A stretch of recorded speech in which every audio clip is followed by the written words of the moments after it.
아멘. 저희 오늘 6월 16일 주일 예배 같이 드립니다. 저희가 마태복음을 계속 연속해서 보고 있고요. 오늘 22번째 시간으로 같이 보겠습니다. 마태복음은 마태가 전하여 주는 복된 소식이라는 말입니다. 하나님께서 이 책을 통해서 모든 사람에게 주시는 기쁜 소식, 그것을 우리에게 전해주고 계십니다. 하나님이신 예수님께서 피조물의 육신을 입고 이 땅에 오실 때에는 사람들도 노력하면 될 수 있는, 혹은 연구개발하고 오랜 훈련과 갖은 고행을 통해 깨닫게 되면 할 수 있는 그런 일에 대한 수고를 조금 덜어주기 위해서 오신 것이 아닙니다. 가장 중요하고 가장 본질적인 일, 우리의 삶의 가장 우선적이고 제일 기쁜 그 궁극적인 의미를 회복하기 위해서 오신 거예요. 하나님과의 관계의 단절로 인하여 죽어있던 우리가 할 수 없었고 꿈꿀 수 없었기 때문에 하나님께서, 예수님께서 먼저 일하신 것입니다. 조건을 따지지 않으시고 우리를 만나주셨고 구원해 주셨습니다. 우리가 하나님의 형상으로 지어진 존재, 사랑받아야 할 존재이기 때문에 그분이 먼저 일하셨습니다. 그것이 성경의 한결같은 메시지입니다. 그분이 먼저 일하셨기 때문에 우리는 거기에 합당한 반응을 할 수 있는 존재가 되었어요. 그 반응을 통해서 우리가 예수님의 사랑을 받은 그것에 감격한 반응을 통해서 교회가 풍성해지고 또 세상이 복을 누릴 수 있게 되는 것입니다. 그것이 성경이 가르치고 있는 순리입니다. 보십시오. 예수님이 계십니다. 우리가 믿는 기독교회는 하나님이, 예수님이, 성령님이 지금도 살아계셔서 우리와 함께 계신다고 이야기합니다. 그리고 예수님이 먼저 일하세요. 그것에 대한 결과가 당연히 생기겠죠. 그 결과 때문에 우리는 그 결과를 보고 기쁨으로, 감사로, 은혜로 반응할 수 있게 되는 것입니다. 이것이 성경이 말하는 순서입니다. 그런데 세상은 이걸 항상 뒤죽박죽 만들어 놓습니다. 어떻게 합니까? 반응을 보여라. 뭔가 네가 해라. 네가 하늘을 감동을 시켜라. 그래야 어떤 결과가 나올 것이 아니냐. 그 결과를 보고 신이 그 결과를 평가한 다음에 일할지 말지를 결정할 것이다. 그러니 너는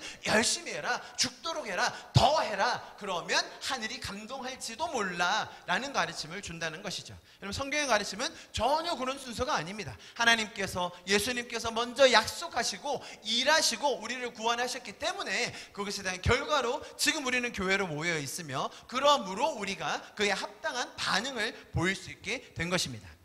예수님께서 왜 먼저 일하셨습니까? 하나님의 사랑을 보여주시고 이 진정한 사랑의 관계, 하나님과의 그 인격적인 관계를 회복하기 위해서 일하셨습니다. 반대로 인간은요, 한결같이 죄적으로 일했습니다. 인간의 이 죄적인 생각에서 나오는 모든 시도로 인해서 세상에는 죄와 악이 관영하게 되었습니다. 그래서 예수님께서는 십자가 사건을 통해 우리를 구속하셔서 하나님을 가르쳐 주시고, 그리고 마지막으로 우리를 구원하시기 위해 일을 하시는 것입니다. 예수님께서 일하시는 결과는 말 그대로 회복입니다. 회복. 관계의 회복, 의미와 본질의 회복입니다. 그것이 기독교에서 말하는 구원이죠. 구원은 매우 총체적인 단어입니다. 이제 믿었으니까, 내가 드디어 입으로 시인하고 뭐 침례도 받고 이제 뭐 교회도 다니고 헌금도 좀 하니까 이제 나는 구원 티켓 얻었지. 내가 지옥에 갈까봐 그렇게 두려웠는데 이제는 지옥에 가지는 않겠네. 이제 그나마 잘 살겠네. 라고 말하는 것이 구원이 아니라는 겁니다. 여러분, 구원은 우리가 새로운 피조물이 되는 것을 이야기합니다. 이전 것은 지나가고 새로운 것이 되었다는 것을 의미합니다. 이 죄와 죄의 세계관, 그죠? 죄라는 것이 있고 죄가 주는 이런 세계관, 패러다임이 있거든요. 그 안에서 탈출하는 것, 구출을 받는 것, 그것이죠. 그것을 우리가 구속이라고 부릅니다. 구속. 밖으로 빼져나온다. 죄적인 세계관, 세상적 사고관, 이 노예로 붙잡혀 있던 그 틀 안에 살면 그 감옥 안밖에 볼 수가 없는 거죠. 그런데 이제는 하나님께서 우리를 구속해 주심으로 하나님께서 주신 그 은혜와 자유함으로 살 수 있게 된 거예요. 그 죄와 죄의 시스템으로부터 벗어난 것이 되는 것이죠. 자, 사람들은 이것만 가지고도 감동할 거예요. 야, 내가 세상에 묶여 살았는데, 죄의 종으로 살았는데 이제 의의 종으로 사는구나. 내가 하나님 안에서 자유하는구나. 라는 것을 구속이라고 말씀드립니다. 그런데 여기에 더해서 하나님은 뭘 더해 주시냐면, 우리에게 하나님의 성품이 무엇인지, 하나님의 계획은 무엇인지, 하나님은 우리를 향해 어떤 감정을 가지고 계신지를 가르쳐 주세요. 그것을 계시라고 하는 거예요. 자, 보십시오. 우리를 구속해 주시고 우리에게 계시해 주시는 사건, 이것을 종합해서 뭐라고 부르느냐? 구원이라고 부르는 거예요. 자, 성경은 한결같이 이런 내용을 가르쳐 주는 겁니다. 하나님과 인간과 하나님, 어떤 관계 속에서, 어떤 맥락 속에서 인간은 어떤 일을 했으며 그 와중에 하나님은 또 어떻게 우리를 은혜를 베푸셨는가를 기록해주고 있습니다. 구약부터 신약에 이르기까지 하나님은 변함이 없으셨고 한결같이 우리를 사랑해 주셨습니다. 인간을 비인격적인 개체로 보지 않으시고 자신의 존재만큼 사랑하셔서 완전한 자유를 가진 인격적인 존재로 만들어 주셨습니다. 자, 문제는 그렇게 자유가 주어졌을 때 인간은 하나님을 떠난 선택을 했다는 것이죠. 그 결과로 창조주와 단절되어서 타락하여 죽음의 길로 가는 인간이 되었습니다. 그런 인간을 하나님은 저주하시지 않습니다. 그렇게 사망의 길로 가는 인간을 하나님은 벌하시지 않습니다. 심지어 그냥 그렇게 가게 내버려 두지도 않으십니다. 왜냐하면 하나님을 떠난 선택을 한 인간이 겪어야 할 결과가 사망이요 지옥이기 때문입니다. 그것이 우리가 지금 살고 있는 이 세상의 단면입니다. 여러분, 세상에서 들려오는 뉴스들이 그것들을 나타내는 현상들이에요. 그것이 기독교가 본질적으로 설명하는 지옥이라는 개념입니다. 하나님과 단절된 상태, 그것이죠. 그것으로 인한 참혹한 결과들, 이것이 인간이 스스로 자초한 결과예요. 자, 그런데 그러한 인간을 살리시기 위해서 계속해서 은혜를 부어주시고 자신을 나타내주시고 인간과 대화하려고 시도하셨던 분이 하나님이세요. 우리가 그런 하나님을 오해하면 안 되는 거예요. 우리가 뭘 잘못했기 때문에 하나님은 벌 주시고 하나님을 따르지 않았기 때문에 하나님께서 우리에게 삐치셔서 뭔가 무서운 눈으로 우리를 째려보고 계신 분이 아니라는 겁니다. 혹은 우리에게 명령을 잔뜩, 명령만 하나를 남겨주셔서 자, 이제 어떻게 하나 보자. 내가 그 명령 잘 지키면 상 줄 거고 못 지키면 지옥불에 쳐놓을 줄 알아. 이렇게 말씀하시는 분이 아니라는 거예요. 어떻게 하면 우리를 살릴까? 어떻게 하면 저 죄인들을 구원할까? 그런 마음을 가지신 분이 한결같은 우리의 하나님이십니다. 우리가 너무나 잘 아는 말씀 같이 한 목소리로 읽겠습니다. 시작. 하나님이 세상을 이처럼 사랑하사 독생자를 주셨으니 이는 그를 믿는 자마다 멸망하지 않고 영생을 얻게 하려 하심이라. 우리가 아마도 성경에 나오는 구절 중에 가장 잘 아는 말씀일 겁니다. 너무 유명하죠. 3장 16절. 그런데 문제는 너무 중요한 이렇게 요절이 된 구절들은 대부분 보면 앞뒤에 뭐가 있는지 별로 생각을 안 합니다. 사실은 그 맥락을 더 볼 때 훨씬 더 풍성한 의미가 다가옵니다. 보십시오. 17절과 18절 우리 다시 한번 읽어보겠습니다. 시작. 하나님이 잠시만요. 16절 다음에 나오는 말씀인 거예요. 알겠죠? 따로 구분된 게 아니에요. 16절 저희가 읽었습니다. 잘 아는 말씀입니다. 자, 그 연결해서 17절과 18절 읽겠습니다. 시작. 하나님이 그 아들을 세상에 보내신 것은 세상을 심판하려 하심이 아니요 그로 말미암아 세상이 구원을 받게 하려 하심이라. 그를 믿는 자는 심판을 받지 아니하는 것이요 믿지 아니하는 자는 하나님의 독생자의 이름을 믿지 아니하므로 벌써 심판을 받은 것이니라. 자, 예수님께서 일하신다고 말씀드렸습니다. 왜요? 심판하시기 위해서요? 아니요. 구원하시기 위해서 일하십니다. 왜냐하면 하나님을 떠난 인간은 이미 심판을 받아 지옥 같은 삶을 살고 있기 때문입니다. 하나님을 떠나서 자신의 선택으로 내가 할 거야, 내가 할 수 있어, 내가 어떻게든 이뤄낼 수 있어 라고 믿는 자들은 이미 그 삶이 지옥과 같은 삶이라는 것입니다. 그들은 스스로를 구원할 수가 없습니다. 그래서 예수님께서 먼저 일하셔야 하는 것입니다. 그 예수님의 먼저 일하심이 기록되어 있는 책이 복음서입니다. 마태복음은 예수님께서 우리에게 명령하신 것, 예수님께서 우리에게 시키신 것, 분부하신 것을 기록해 놓은 책이 아니라 예수님이 우리를 위하여 어떤 일을 하셨나, 예수님이 우리를 구원하시기 위해서 어떤 일들을 계획하시고 어떤 약속들을 주셨나라는 것에 대한 기록이라는 것입니다. 여러분, 하나님과 단절되어서 지옥과 같은 삶을 사는 사람들은 스스로 괴로움과 외로움을 느낄 수밖에 없습니다. 인간의 내면 가장 깊은 곳에는 그런 영적인 갈망과 원함이 있기 때문입니다. 그것들을 예수님께서 직접 오셔서 다시 회복시켜 주시고 채워주시는 이야기가 우리가 같이 보고 있는 마태복음입니다. 오늘도 이 말씀을 통해서 우리가 예수님의 그 인격과 주님의 약속을 더 발견할 수 있기를 축복합니다. 이번 주만 해도 사회에 나오는 뉴스들을 보면서 얼마나 혀를 찰 일이 많았습니까? 어떻게 인간이 저런 짓을 할 수가 있지? 어떻게 저런 사건을 저지를 수 있지? 뭐 그런 종류의 일들이 너무나 많은 세상입니다. 여러분, 하나님을 떠난 인간의 삶은 항상 그래 왔습니다. 그런 사건, 사고뿐이겠습니까? 개인적으로, 내면적으로 겪어야 하는 이런 외로움, 정죄감, 우울함, 공허함, 질투심 등에 더해서 또한 육신의 질병, 경제적인 어려움, 관계의 어려움 등이 우리의 삶을 숨막히게 할 때가 너무나도 많이 있습니다. 자, 여러분, 오늘 저희가 9장 마지막과 10장 처음을 읽었는데요. 9장 처음에 보면 제가 지금 설명드렸던 이런 종류의 사람들이 많이 나왔었습니다. 불의한 사고를 당해서 가족 중에 한 사람이 죽은 사람, 그 사람이 불이 나게 예수님을 찾아왔습니다. 비록 자신의 신분과 사상이 전혀 다른 진영에 있었던 예수님이었어요. 그러나 그에게는 지금 딸이 죽어가는 상황에서 물불을 가릴 상황이 아니었던 것이죠. 그가 회당장 야이로였습니다. 12년 동안 혈루증 앓았던 여인은 어떻습니까? 재산도 탕진하고 모든 순환과 희롱과 모욕에 이제는 삶의 희망이 없었을 것입니다. 눈먼 자들, 말 못하는 자들도 있었죠. 이렇게 선천적으로나 후천적으로 가지게 된 장애를 가진 이들에게 하루하루는 참 힘든 삶이었을 겁니다. 예수님은 이렇게 세상에서 신음하고 힘들어하는 자들을 모두 인격적으로 대하여 주셨고 문제를 해결해 주시고 하나님의 마음으로 그들을 사랑해 주셨습니다. 그들은 부정하다고 여겨지는 사람들이었습니다. 혈루증을 가진 여인, 심지어 죽은 시체, 유대인에게는 그들은 가까이 하면 안 되는 대상이었습니다. 물론 보건적인 이유도 있었습니다. 당시에 전염병이라는 너무 감당하기 힘든 질병이 걸렸을 경우 무조건 격리시켜야 맞는 겁니다. 지금이야 어떻게든 차단할 수 있지만 당시에는 전염병이 한번 돌 경우 방도가 없기 때문에 일단 가능성이라도 있는 사람은 무조건 격리시킵니다. 그 옷도 태우든지 빨든지 해야 되는 것이죠. 문제는 그와 접촉한 사람도 동일하게 대신하는 것입니다. 자, 그런데 놀라운 일이 일어납니다. 예수님께서 이런 부정한 사람들과 접촉하십니다. 만약에 순리대로 상식대로 한다면 예수님이 부정해지셔야 합니다. 그러나 성경이 말하고 있는 것은 예수님의 거룩함이 그들의 부족함을 씻어주셨다는 것이죠. 예수님의 생명이 그들의 사망의 권세를 이기셨다는 것입니다. 그것이 저희가 9장 전반부에 읽었던 이야기의 핵심입니다. 그들이 믿음이 있었기 때문에 이렇게 치유받았다는 것이 이 내용의 핵심이 아니었습니다.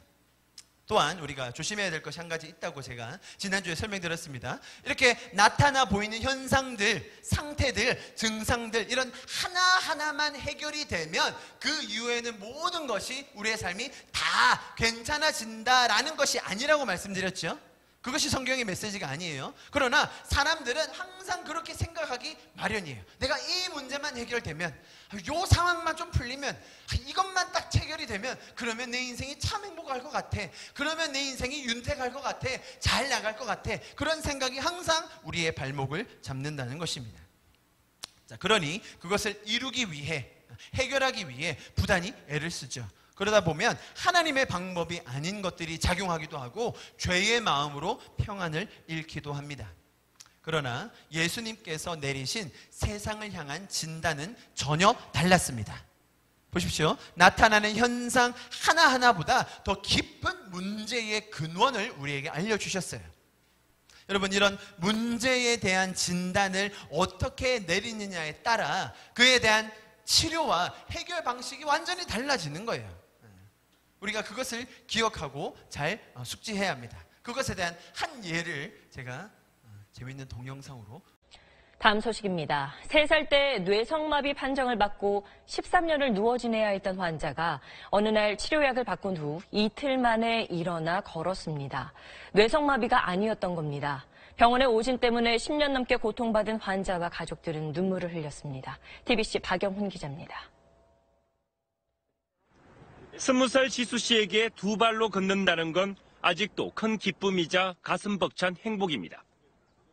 3살 때인 지난 2001년 걸음걸이가 부자연스러워 찾은 대구 지역 한 대학병원은 뇌성마비라는 판정을 내렸고 가족들은 국내외 병원을 전전했습니다.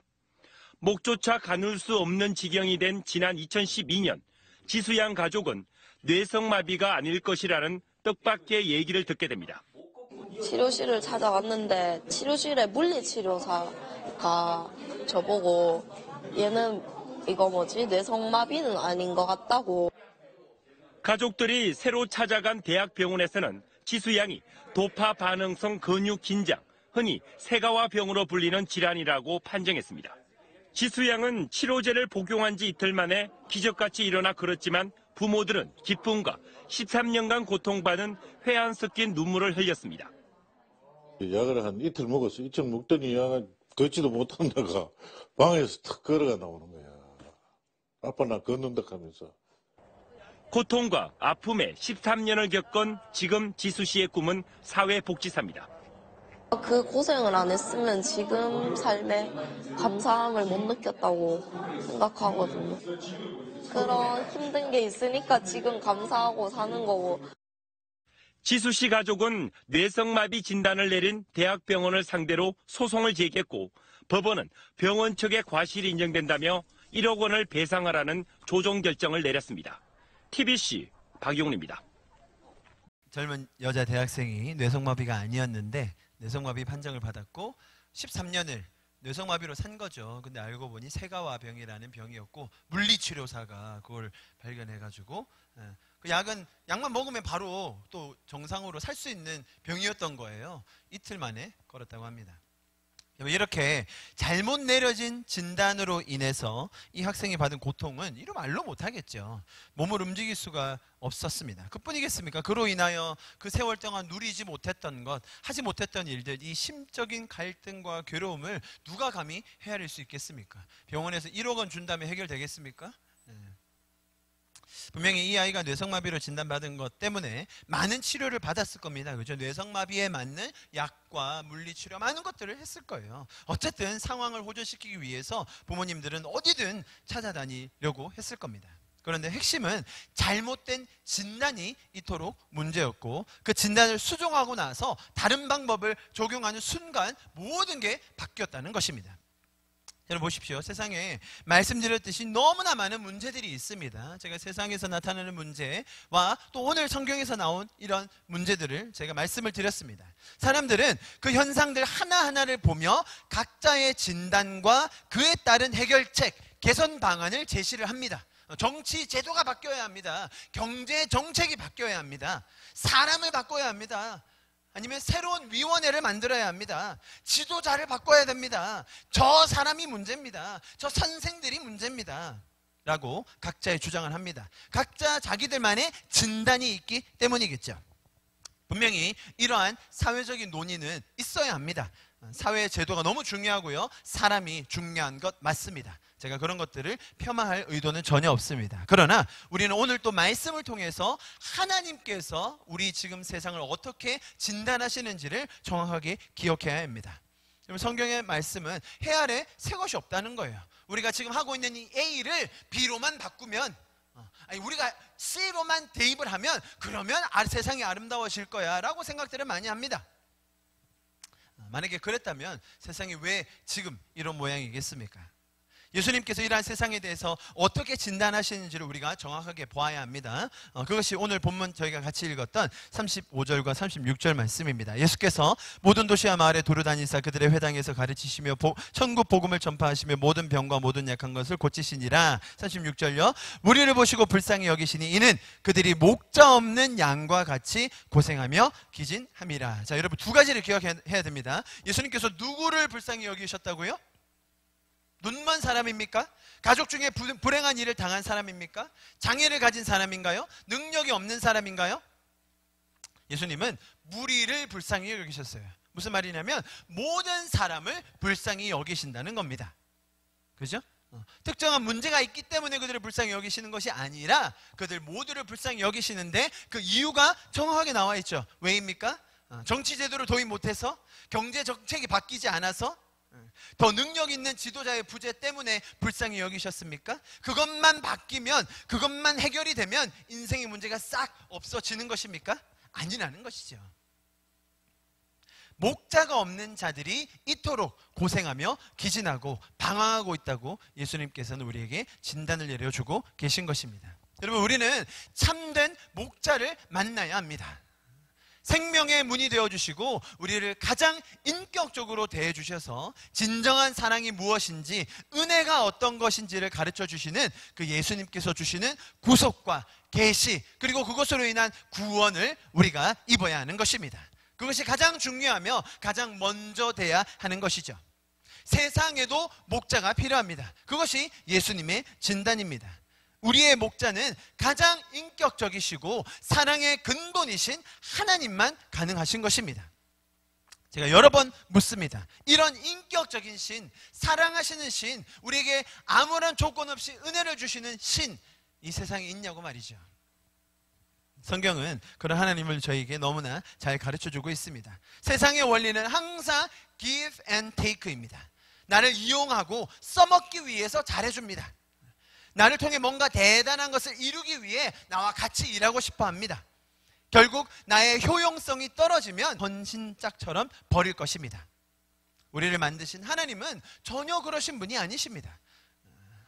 우리는 태초부터 그분과의 인격적인 교제와 사랑의 깊이를 더하기 위해 지음을 받은 것입니다. 하나님께서는 한낱 피조물에 지나지 않는 저와 여러분을 창조주와 함께하는 그 놀라운 여정으로 초청해 주신 것입니다. 자, 그리고 나서 이렇게 말씀하십니다. 37절 말씀요. 우리 잘 아는 말씀이죠. 같이 한번 읽어보겠습니다. 시작. 자, 추수할 것이 많다고 얘기하십니다. 여기에서 추수의 대상이 누굽니까? 그래서 누구를 추수하라고 하시는 것이죠? 성경에서 말하는 추수의 대상은 어떤 사람일까요? 뭔가 복음을 받아들일 준비가 된 사람? 아니면 추수라고 하니까 삶의 열매가 잘 익어서 정말로 마치 농부가 가을에 추수를 하듯이 바로 따서 활용할 수 있는 그런 사람을 말하는 것일까요? 그런 열매가 됐다는 말은 온갖 병충해와 갖은 계절의 시련을 다 거쳐서 이제 실하게 익은 그런 단물이 가득 배어있는, 어디를 가도 사랑을 받을 수 있는, 인정받을 수 있는 그런 과실이 많이 널려 있으니 이제 추수하자, 그런 뜻일까요? 본문에서의 맥락은 전혀 그런 뜻이 아니죠. 일반적으로 사람들이 생각을 할 때 추수를 한다고 하면 뭔가 쓸모 있는, 효용의 가치가 있는 사람들을 떠올리곤 합니다. 예를 들어서 기독교의 한 이단 단체에서는 이런 일을 하고 다니는 사람들이 있어요. 추수를 하러 다니는 꾼이라고 부르죠. 들어보셨을 겁니다. 모든 기독교에서 이단으로 판정하고 있는 신천지의 추수꾼들입니다. 이들은 교회에 위장 잠입을 해서 교회를 분열시키는 일을 합니다. 혹은 외부에서 다양한 행사나 우연을 가장한 사기를 통해서 사람들을 속이는 것이 목적입니다. 분열시킬 때는 교회에 들어와서 안 좋은 소문을 퍼뜨리고요, 밖에서 만날 때는 뭔가 신비한 일을 미리 계획해서 거짓말을 합니다. 뭐 그런 일에 사람들이 속나라고 생각하시면 안 됩니다. 한국에만 그런 사람들이 20만 명이 넘게 있으니까요. 여러분, 이 사람들이 추수의 대상으로 혹은 추수하면 안 되는 대상으로 가지고 있는 가이드라인이 있어요. 먼저 추수해야 될 사람의 리스트는 1번 재력가, 사회 명망 인사 등으로 구성되어 있습니다. 젊은이들이 단연 1순위입니다. 왜냐하면 걔들은 시간도 많고 아는 건 별로 없고 그렇게 생각을 합니다. 그래서 한 번 여기 꽂히면 모든 젊음을 다 바쳐서 일을 할 것을 알고 있기 때문에 그들을 써먹어야 하기 때문에 젊은이들에게 많이 접근합니다. 그들에게 영생과 천국의 상급을 내걸고 열정페이를 강요할 때 많은 젊은이들이 정말 죽을 똥쌀똥 거기에 매여서 젊음을 다 바칩니다. 이런 사기 집단들이 돈과 젊음이 자기 단체에게 얼마나 유익이 될까를 알기 때문에 이런 식으로 접근하는 것이죠. 자, 반대로 추수하면 안 되는 사람들의 가이드라인도 있습니다. 추수꾼들을 얘기입니다. 그 이단에서 얘기하는 절대로 추수하면 안 되는 사람들, 접근하지 말아야 될 사람들, 그 사람들도 시간의 한계가 있으니까, 물리적인 제약이 있으니까 그런 사람들을 찾아다니되 이런 사람은 만나지 마라. 1번 노인들, 2번 장애인, 3번 재정 파산자들, 신용불량자들, 노숙자, 이런 사람들은 안 찾아다닙니다.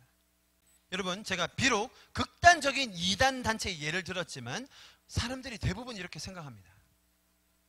추수해야 될 대상 혹은 자신의 단체, 내 팀, 심지어 우리 교회가 그런 사람들로 채워줬으면 좋겠다라고 생각을 하죠. 나도 그런 부류에 들어야, 그죠? 아까 말한 그 추수의 대상 같은 그런 부류에 들어야 사람들도 좋아하고 심지어 하나님도 날 좋아해 주시고 인정해 줄 거라고 생각합니다. 그것이 교회의 덕이 된다고 생각할 때가 많습니다. 그러나 예수님께서 말씀하시는 추수의 대상은 전혀 그런 사람이 아니었습니다. 목자 없이 유리방황하는 그 모든 사람을 하나님은 추수하셔야 되는 대상으로 봐주시는 겁니다. 누구는 추수의 대상이고 누구는 아니고 이렇게 구분하신 것이 아니라는 말입니다. 하나님께서는 그분과의 관계의 단절로 인해 세상적 가치관과 죄의 시스템에서 아파하는 모든 이들을 구원하기 원하시는 것입니다. 그들에게 복음의 기쁜 소식과 하나님의 인격적인 모습을 보여주기를 원하시는 것입니다. 우리에게 필요해서 나에게 유익이 돼서 우리와 같이 있어야 우리가 덕을 받을 사람, 그런 사람들을 추수하는 것이 아니라 예수님께서는 내가 그들을 데리고 있을 때는 유익이 없지만 그들에게 내가 있어야 하기에, 그들에게 복음이 있어야 하기에, 내가 비록 손해보더라도, 내가 비록 힘들더라도, 내가 불편하더라도 그들에게 복음이 필요한 사람들, 그들에게 희망이 필요한 사람들, 그들에게 은혜가 필요한 사람들에게 다가가시고 그들을 섬기신 것입니다. 그들이 추수의 대상입니다. 여러분, 교회도 마찬가지여야 한다고 믿습니다. 우리의 존재를 통해서 세상의 많은 사람들이 예수님의 사랑과 은혜의 가치를 알기를 바랍니다. 이 복된 생명의 말씀이 그들에게 전해질 수 있기를 바랍니다. 우리에게 불편하더라도, 우리에게 조금 거추장스럽더라도 그들에게 필요하기 때문에 우리가 그들을 섬길 수 있는 것입니다. 예수님께서 사람들을 바라보셨던 그 긍휼함이 저와 여러분 안에도 풍성하여지기를 축복합니다. 다음 말씀 같이 한번 읽어보겠습니다. 바로 다음에 38절요, 시작. 그러므로 추수하는 주인에게 청하여 추수할 일꾼을 보내주소서 하라 하시니라. 자, 이렇게 명하셨습니다.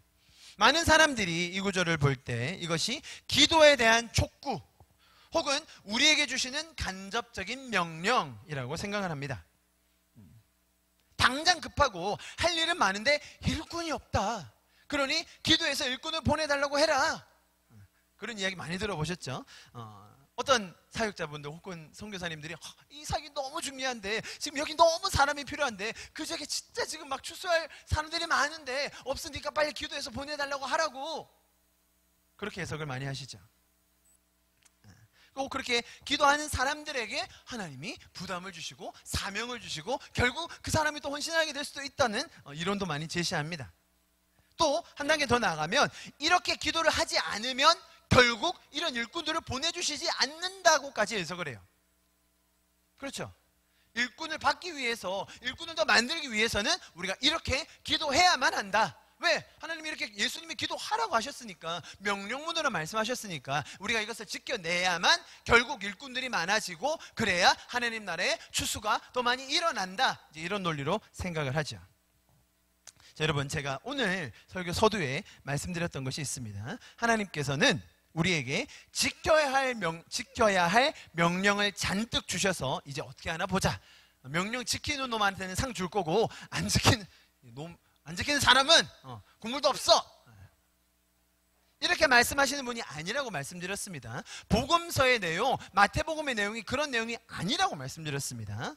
자, 이 구절도 예수님께서 주시는 수많은 그 명령 중에 어떤 한 구절이라고 생각하는 순간 우리는 예수님의 말씀이 항상 부담스럽고 예수님의 말씀은 가급적 몰라야 하는 게 상책이겠죠. 명령을 알면 알수록 지켜야 될 게 많아지는데 차라리 모르는 게 속편하지 않겠습니까? 예수님의 말씀이 그렇게 대해질 때가 많은 거예요. 여러분, 명령이라는 것은요, 사전적 의미가 윗사람이 상위 조직이 아랫사람이나 하위 조직에 무엇을 하게 함 혹은 그런 내용, 이런 뜻을 가지고 있어요. 가장 쉬운 예가 군대겠죠. 보세요. 군대에서 상급자가 원스타가 저 밑에 그 군에 있는 부대원들한테, 자, 이 돌을, 큼지막한 돌이 너무 고추장스러운 거예요. 우리 이 돌을 저 저녁까지 저기로 옮겨놔. 자, 명령하고 갔습니다. 자, 어떻게 해야 되나요? 이제 모든 부대가 다 집합해서 그 돌을 옮겨야죠. 처음에는 손으로 할 겁니다. 발로 할 거예요. 하다가 안 되면 어떻게 해요? 삽도 동원하고 뭐 다 동원하겠죠. 그래서 안 되면 어떻게 해야 돼요? 뭐 장비도 동원하고 포크레인이라도 가져와야죠. 어떻게든 해놔야 합니다. 왜요? 명령이니까. 안 하면 어떻게 됩니까? 처벌 받는 거예요. 바로 밑에 까고 그 밑에 까이고 순서대로 다 까이는 거죠. 그게 명령의 습성입니다. 그죠? 자, 예수님께서 주시는 말씀들도 꼭 그렇게 생각할 때가 많다는 거예요. 명령은 지키면 뭐 지키는 거죠. 상급자가 명령했으니까 지키는 게 당연한 것인데 반대로 안 지키면 어떻게 돼요? 큰일 나는 겁니다. 기독교에는 이런 개념에 더해서 더 왜곡되게 전해질 때가 있는 거예요. 하나님께서 명령을 주셨는데 그 명령을 잘 지키는 자들은 나중에 큰 상급을 받는 것이고, 반대로 그 명령을 못 지킨 자들은 국물도 없고 천국을 갈지는 모르겠지만 천국에서 좋은 자리는 못 얻을 거고 저기 시골에 어디 구석지에 처박혀 있을 거다. 이런 얘기를 어릴 때부터 너무 많이 들었습니다. 또 다른 면으로는 예수님께서 이렇게 명령문으로 주셨다는 것, 그 사실을 가지고 사람들에게 족쇄를 채우고 부담을 주는 경우가 너무나 많습니다. 예수님께서 명령문으로 적으셨기 때문에 이것이 우리가 해도 되고 안 해도 되고 그런 말이 아니라 반드시 지키고 이루어내야 하는 것으로 여기게 되는 것이죠. 제가 설교 처음에 또 말씀드렸습니다. 제가 오늘 설교 서두를 좀 길게 했었는데요. 뭐라고 말씀드렸습니까? 하나님께서는 우리를 사랑의 관계로 지으셨다고 했습니다. 그리고 그것을 회복하시기 위해서 우리를 구원하셨다고 말씀드렸습니다. 여러분, 제가 이 창조주와 피조물 간의 이 간극이 없거나 미미하다는 말씀을 드리는 것은 아닙니다. 우리가 어떻게 감히 창조주이신 하나님을 다 이해하고 다 설명할 수 있겠습니까? 하나님과 우리 사이의 간극은 우주만큼이나 큰 것입니다. 그죠? 우리가 다 압니다. 그런데 쇼킹한 것은 그런 간극, 우주만큼 큰 간극이 있음에도 불구하고 저희 쪽에서 먼저 하나님 우리 친구예요, 뭐 이게 아니라, 그거는 버르장머리 없는 거죠. 우리 쪽에서가 아니라 하나님 쪽에서 갑자기 우리한테 너는 나 같은 존재야, 나는 너를 나처럼 만들었어, 내 형상으로 내 이미지로 만들었어, 우리는 사랑하는 존재야, 난 너의 보스가 아니야, 내가 너에게 명령해서 너를 뭘 시켜서 이루어내서 나에게 유익을 받으려고 널 만든 게 아니야, 난 널 사랑의 존재로 만들었어. 그걸 듣는 우리는 어때요? 황당하죠. 사실인가? 진짠가? 어떻게 받아들여야 되지? 우리 예수님을 처음 할 때, 하나님을 처음 할 때는 겪는 경험이 그런 거죠. 자, 그래서 이 창조주와 피조물이 사랑하며 함께 동행할 수 있는 여정, 이것이 실현되는 기적을 우리는 날마다 경험할 수가 있게 된 것이에요. 자, 그래서 우리는 이런 예수님의 말씀에 대한 해석을 완전히 다르게 할 수 있는 거예요. 제가 말씀드리는 이 구절이 똑같이 명령문으로 적혀 있는데, 이것을 군대에서 하는 상급자가 하급자에게 하는 명령이라면 우리가 이걸 지키지 않으면 안 이루어질 거고, 우리가 이걸 지켜내야 뭔가 결과가 나올 거다라고 생각하는데, 만약에 이것을 사랑하는 사이의 사람 관계에서 주어졌던 말이라면 어떻게 해석할 수 있냐는 거예요. 제가 예를 들어 볼게요. 자, 신혼부부의 예를 들어 보겠습니다. 신혼부부. 남편은 좀 덜렁거립니다. 아내는 아주 꼼꼼해요. 자, 그래서 남편이 해외 출장을 갑니다. 아내가 말합니다. 여보, 여권 잘 챙겼죠? 여권이 없으면 못 나가니까. 자, 이제 여권 챙겼으니까 가면 피곤할 테니까 제가 비타민 챙겨줄 테니까 꼭 먹어요. 그리고 매일매일 물도 많이 마시고요. 밤마다 꼭 전화하세요. 알겠죠? 사랑해요. 여보, 잘 갔다 와요. 잘 보냈어요. 근데 공항에 갔는데 남편이 뭐 바로 여권부터 지금 어딘지 못 찾고 가서 뭐 비타민은 안 먹고 물도 안 먹고 술만 먹다가 녹초가 돼서 돌아왔어요. 자, 그런데 그런 상황이 됐습니다. 그때 아내가 남편한테 얘기합니다. 여보, 내가 명령했잖아. 비타민 먹으라고. 여권 챙기세요. 여권 챙겨라고 했잖아. 밤에 전화해. 왜 안 했어? 엎드려 뻗쳐. 저는 사랑하는 관계에서는 그렇게 하지 않아요. 예를 들어서 또 한 번 해외 출장을 갑니다. 자, 이번에는 아내가 어떻게 할까요? 아예 그냥 안주머니에 여권 딱 넣어주고 여기 있어요. 비타민 어떻게 해줄까요? 날짜별로 예쁘게 있잖아요. 요즘 요일별로 하는 통에 딱 넣어서 잘 보이는 것을 주고, 물 좀 많이 마실 수 있도록 남편이 좋아하는 텀블러 하나 딱 사주고 손에 딱 쥐어주고, 여보 이렇게 하고 오세요. 밤에 일부러 더 전화하고. 자, 그렇게 할 수 있도록 사랑하는 아내가 도와주겠죠. 할 수 있도록 사랑하니까 더 열심히 일하겠죠. 누가? 아내가요. 왜? 사랑하니까. 뭐 이루려고요? 서로의 관계가 좋아지고 그 사람의 유익을 위해서 그렇게 한다는 거예요. 남편을 챙기기 위해서 동문서주 일하는 아내를 볼 수 있는 거예요. 여러분 잘 보십시오. 오늘 말씀이 딱 그래요. 오늘 38절 9장이 끝나요. 그래서 사람들이 9장을 끝내고 10장으로 안 넘어가요. 10장으로. 10장 1절만 보면 아는데. 자, 예수님께서 명령하셨어요. 이렇게 하라고. 그 다음 뭐라고 얘기했습니까? 보십시오. 10장 1절 같이 읽어보겠습니다. 시작. 예수께서 그의 12제자를 부르사 더러운 귀신을 쫓아내며 모든 병과 모든 약한 것을 고치는 권능을 주시니라. 그죠? 예수님께서 추수할 일꾼이 없다고 일꾼을 부르라고 기도하래요. 자, 그리고 나서 누가 일하세요? 예수님이 일하시는 거예요. 예수님이 직접 부르시는 거예요. 뭐 하러 가라고? 추수하러 가라고. 그러면서 뭘 주세요? 권능을 주세요. 도와주세요. 할 수 있도록 해주세요. 우리가 기도하지 않으면 그 일이 일어나지 않는다고요? 기도해야만 된다고요? 그것이 명령이니까 그거 지키지 않으면 하나님이 우리에게 벌 주시고 상 주시지 않는다고요? 여러분, 사랑하는 사이에서는 그런 게 없다는 거예요. 사랑하는 사이에서는 명령이라도 다르게 해석될 수 있다는 거예요. 왜? 사랑하는 사이니까. 왜? 사랑하는 사람이 그 상대의 회복과 그 상대의 유익과 그 상대의 그 풍성함을 위해서 일하기 때문이에요. 예수님께서 일하십니다. 예수님께서 먼저 추수할 일꾼들을 불러주시는 겁니다. 불러주셨기 때문에 그에 맞는 합당한 권능과 준비물과 비타민과 물과 모든 것들을 제공해 주시는 거예요. 그래야 제자들이 나가죠. 그래야 제자들이 일할 수 있죠. 제자들이 뭘 합니까? 그건 모르니까 이제 다음 주부터 보게 될 10장 전체가 예수님께서 제자들을 보내시면서 파송하시면서 너 이렇게 해라, 이렇게 하면 된다, 이런 구체적인 상황 하나하나 다 설명해 주세요. 왜? 모르니까. 마치 꼼꼼한 아내처럼. 사랑하는 사이는 그렇게 하는 거예요. 예수님이 우리의 보스가 되는 순간 이 명령 안 지키면 일이 안 일어날 거고, 이 명령을 지켜내야 나도 인정받고 나도 천국 가서 상급 받는다가 아니라는 거예요. 우리와 하나님 사이에 그 우주적인 간극이 있음에도 불구하고 하나님은 우리를 먼저 그분 쪽에서 사랑하는 관계로 맺어주셨고, 그것을 이루시기 위해서 항상 먼저 일하신다는 것이 오늘 복음서의 이야기인 것입니다. 그리고 이것이 예수님께서 일하시는 방법입니다. 비록 그분의 말씀이 명령문으로 주어지는 것이 많아 보입니다. 그것이 우리에게 큰 부담을 주거나 평가를 위한 잣대로 주어지는 것이 아니라는 것을 우리가 꼭 기억해야 합니다. 오히려 그 과정을 통해서 우리가 하나님을 더 경험하게 됩니다. 인격적이시고 우리를 위해, 우리의 유익을 위해 일하시는 그 하나님을 더 경험하게 되는 것입니다. 하나님은 그만큼 우리를 인격적으로 대하시며 우리를 사랑하셔서 자신의 모든 것을 주시기까지 우리를 섬겨주시는 분이십니다. 이런 하나님의 인격과 그분의 일하심을 더 깨달아 우리의 삶이 풍성하여질 수 있기를 축복합니다. 이런 인격적인 하나님과 더 깊은, 더 놀라운 관계를 맺어가는 저와 우리 교회가 되었으면 좋겠습니다. 우리 시간 같이 좀 기도하고 예배를 마치도록 하겠습니다. 하나님, 우리에게 예수님의 성품을 더 계시하여 주십시오. 우리를 세상에서 구속하여 주셔서 죄의 시스템과 죄의 모든 사슬로부터 우리를 빼내어 주셔서 감사합니다.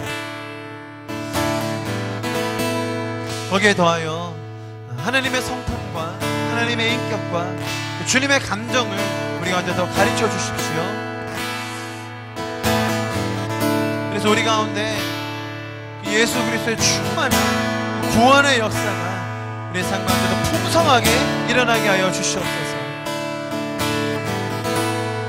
세상의 잘못된 진단으로 인하여, 잘못된 해결 방식으로 인하여 우리의 삶에 많은 에너지와 많은 시간들이 낭비되고 있지는 않았습니까? 예수님께서 오늘 우리에게 진단하여 주신 목자 없는 양과 같은 삶, 우리에게 진정한 목자가 있는 삶을 다시 한번 회복하여 주시옵소서. 생명의 문이 되어주시고 우리에게 가장 선한 것으로 주시는 놀라운 하나님, 그 하나님과 동행하는 이번 한 주가 되게 하여 주시옵소서. 우리의 효용성과 우리의 잘남과 우리의 준비됨이 아니라 우리가 사랑받아야 할 존재이기 때문에 우리를 인격적으로 대하여 주셔서 우리를 먼저 추수하여 주셔서 주님의 나라에서 누릴 수 있도록 인도하여 주신 주님 찬양합니다. 주님의 그 은혜를 우리의 삶 가운데 더 풍성하게 누리게 하시며 그 은혜로 말미암아 주님 교회가 더 풍성하여 주고 세상에 복이 되게 하여 주시옵소서. 이 시간 마지막으로 주님께 우리 말씀을 기억하면서 같이 기도하고 예배를 마쳤으면 좋겠습니다. 기도하시겠습니다. 주님 감사합니다. 주 예수보다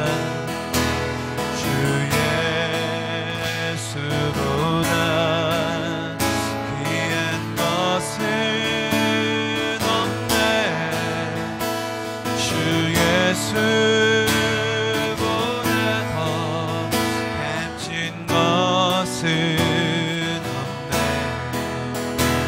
날 위해 죽으신 주 바꿀 수 없네. 세상 자랑 즐거움 이길 수 없네.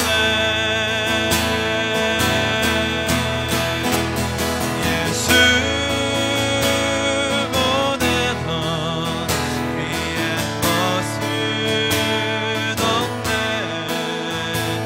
세상에 무엇도 바꿀 수 없네. 예수보다 더 귀한 것은 없네. 내 삶의 모든 것 되신 예수 예수보다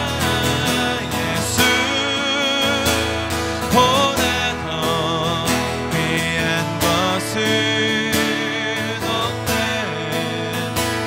세상에 무엇도 바꿀 수 없네. 예수보다 더 귀한 것은 없네. 내 삶의 모든 것 되신 예수 예수보다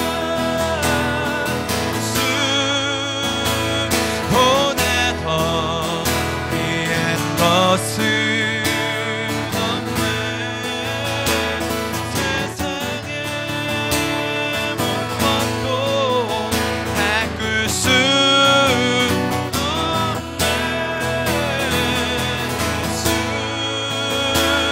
예수보다 더 귀한 것은 없네. 내 삶의 모든 것 되신 예수.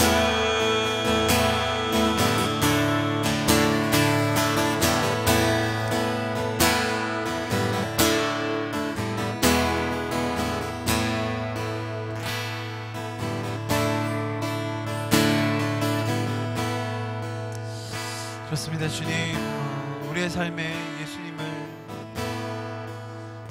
대신할 수 없는 그 어떤 것도 없음을 제가 다시 한번 배웠습니다. 왜냐하면 세상에 예수님처럼 인격적이고 우리를 사랑하시며 우리를 위하여 먼저 일하시고 우리를 가장 잘 아시는 분은 없기 때문입니다. 주님, 우리가 그 세상의 판단 기준에 흔들리지 않게 하여 주십시오. 넌 이래서 안 돼. 넌 그래서 못하는 거야. 넌 그래서 못 깨는 거야. 라고 세상이 우리를 조롱하고 정죄하고 비난할 때마다 우리의 생명의 문이 되시며 우리를 구원하시는 선한 목자 되신 예수 그리스도께 더 다가가는 우리가 되게 하여 주시옵소서. 세상에서 말하는 모든 거짓말의 소리를 이 시간 잠재워 주시고 이 시간 그 생명의 말씀, 은혜의 말씀으로 우리를 풍성하게 채워 주시옵소서. 한 주를 살면서도 말씀 가운데 주시는 그 풍성함으로 우리에게 더 많이 계시하여 주시고 주님 주님의 성품을 우리에게 더 알려주시옵소서. 우리를 위하여 먼저 일하여 주시는 주님, 우리를 위하여 항상 주무시지도 쉬지도 않으시고 일하시고 섬기시는 주님, 주님의 모습을 더 닮아가고 배워가는 이번 한 주가 되기를 간절히 소망합니다. 주님, 우리가 주님과 함께 교제하고 동행할 수 있는 특권을 허락해 주셔서 너무나 감사합니다. 놀라운 그 감격 속에 살아가는 하루하루가 되게 하여 주시옵소서. 감사드리며 예수 그리스도 이름으로 함께 기도하였습니다.